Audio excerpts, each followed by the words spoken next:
Bonjour, ici Thierry de Communication d'aujourd'hui. Alors je me trouve ici aujourd'hui donc aux rencontres des vidéos mobiles qui se passe à Paris. Alors c'est un événement que je ne connaissais pas ici, donc on parle de Modio, de mobile journalisme. Ça ne me concerne pas forcément, mais on a vraiment des présentations, des démonstrations et puis des exposés qui sont vraiment intéressants pour expliquer comment on utilise les vidéos mobiles dans l'utilisation du journalisme.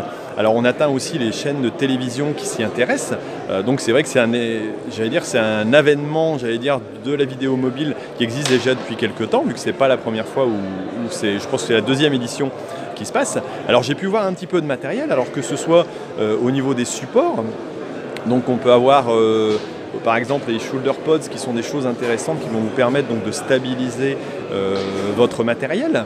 On a aussi différentes possibilités d'accessoires en son qui sont vraiment intéressants, qui sont proposés ici. Et puis d'autres possibilités, entre autres, d'applications qui existent, qui vont faciliter la vie, alors qu'ils ne sont pas forcément d'un accès hyper abordable. On s'adresse ici à des professionnels, donc il y a quand même un prix qui n'est pas donné, mais pour autant ça peut être intéressant à étudier. Et puis j'ai pu interviewer, donc vous allez voir quelqu'un qui est un peu dans mon profil et qui fait du blogging, et donc je voulais vous le montrer, voilà, ça va suivre tout de suite, pour vous expliquer comment lui il a pris aussi son journalisme à lui en tout cas, sa façon de s'exprimer en utilisant le mobile. Allez, on regarde ça. Bonjour, alors je me trouve avec Bertrand donc de votre coach web, c'est ça? C'est ça, bonjour. Et on va essayer de parler un peu de communication et d'utilisation justement du smartphone pour communiquer. Alors dis-moi un peu ce que tu fais, présente-toi et puis ce que tu fais dans la vie et comment tu utilises aussi après le téléphone pour la communication. Ouais, alors moi j'ai beaucoup d'activités, je fais de la communication en ligne, de la formation, des cours, de l'enseignement donc, et j'ai plusieurs blogs, dont un blog local sur Clermont-Ferrand qui fait de l'actu locale. Et mon truc, c'est de faire de la vidéo mobile. C'est-à-dire que j'ai abandonné en grande partie l'ordinateur, même si je fais encore quelques montages sur ordinateur. Mais je filme quasiment tout au mobile.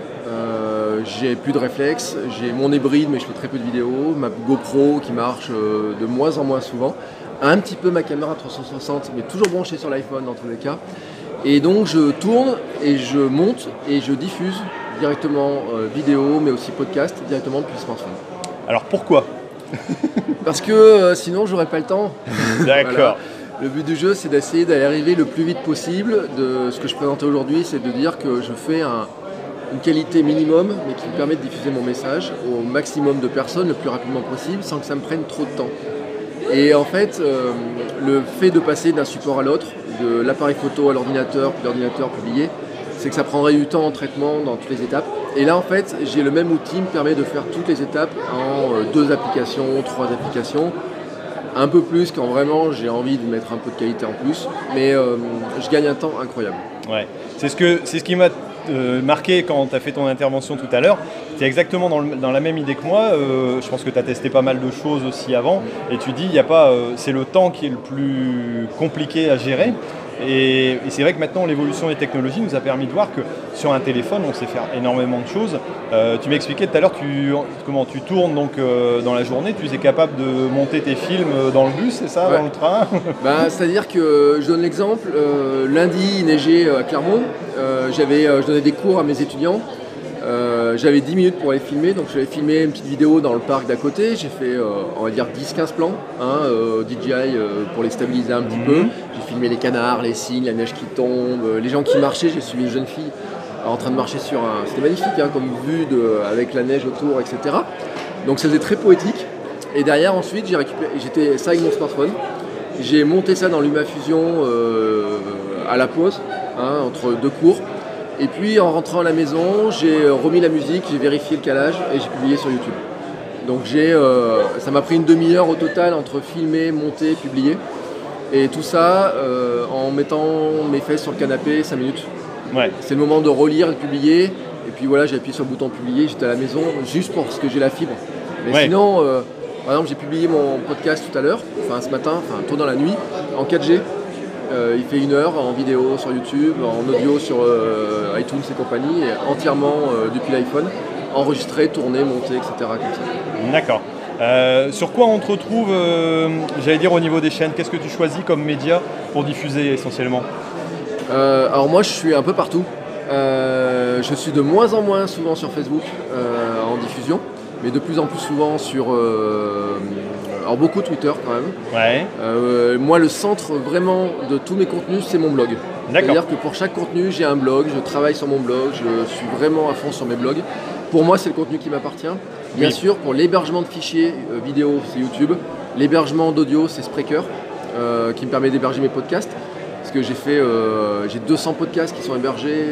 Ça fait, il faudrait 150 heures, je crois, d'écoute à peu près. Donc, je ne peux pas mettre ça sur mon site.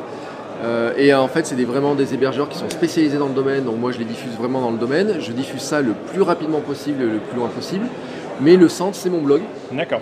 Après, je diffuse ça sur Twitter, page Facebook. J'ai abandonné Google+. Comme beaucoup de monde. J'ai un micro-blog depuis quelques temps qui me permet de partager quelques liens et les archiver. Mais c'est vraiment mon cœur de fonctionnement, c'est ça. Ok, écoute, merci pour cette présentation. Merci à toi. Alors, écoutez, si vous voulez en savoir plus, donc je mettrai les liens ici en dessous pour aller voir un peu ce qui est fait.